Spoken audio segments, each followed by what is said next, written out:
A friend wouldn't look at my new car, so I made sure hers got 0 miles of attention. I got a new car a while back, and it was a big deal for me. It was the very first new car I ever bought.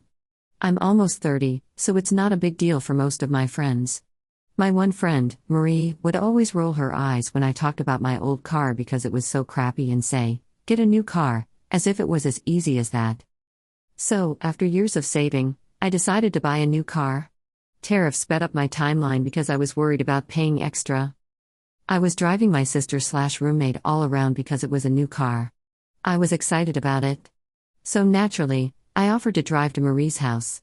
My sister asked if I had told Marie about my new car, and I said that I hadn't because I figured Marie wouldn't care.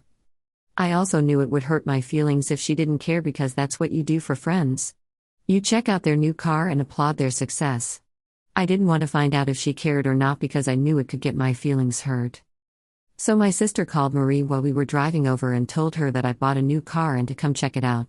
Marie waited for us to pull up, opened the door, stuck her head out, and said, "Oh nice, we are training the puppy not to jump on people, so don't pet him when you first get inside," then closed the door without looking at my car.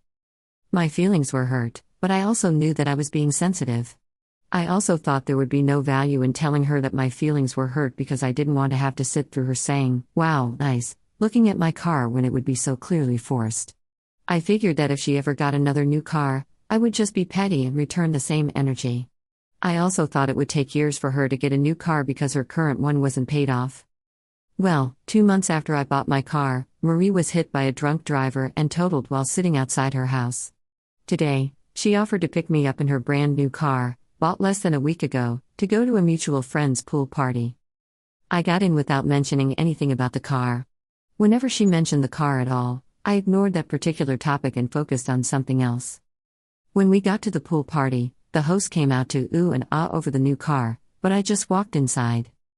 On the drive home, she couldn't hold it in anymore and was way less subtle. "This car gets 30 miles per gallon. So I said, "Mine gets 40. Then she tried showing off her camera, and I just said, "Oh, that's nice," very unenthusiastically. I could tell it bothered her lol. It was tiny, it was petty, and maybe a better friend wouldn't do it. But I can't be the bigger person anymore. Commenter. I had a friend like this. She was never happy for other people's happiness. I got a new car, she called it the Golden Goose, it was bronze colored. I bought my first home, but she couldn't be bothered to come see it. On my birthday. She did this with everyone. I finally told her I couldn't have her negativity in my life anymore. It'll be 10 years this September. It took a few years to get her negativity out of my head, and it's been glorious. When my friends, who are still friends with her, start talking about how she's driving them crazy, I just smile and nod. She's no longer my problem. At some point, you'll need to recognize the people who add no value to your life and move on. She did the same thing when we moved into our apartment, refused to see it until we said it was rude of her. I was thinking about cutting her off recently. It's just that most of our time together is pleasant, then she will say just one little subtle, hurtful thing. Commenter. Done this dance a few times with a friend. I buy anything that you want a friend to get excited about for you. He couldn't care less. But you have to show great interest in his stuff. I finally returned the same energy when he bought a boat. I acted like I barely heard what he said. When finally, after a year, he asked why I hadn't even come to see it, much less go out on it. I said the same thing he said to me when I bought my Jeep, was going to drop by to show it off. I'm good. I've seen a million of those. That's amazing lol, also what a butthole.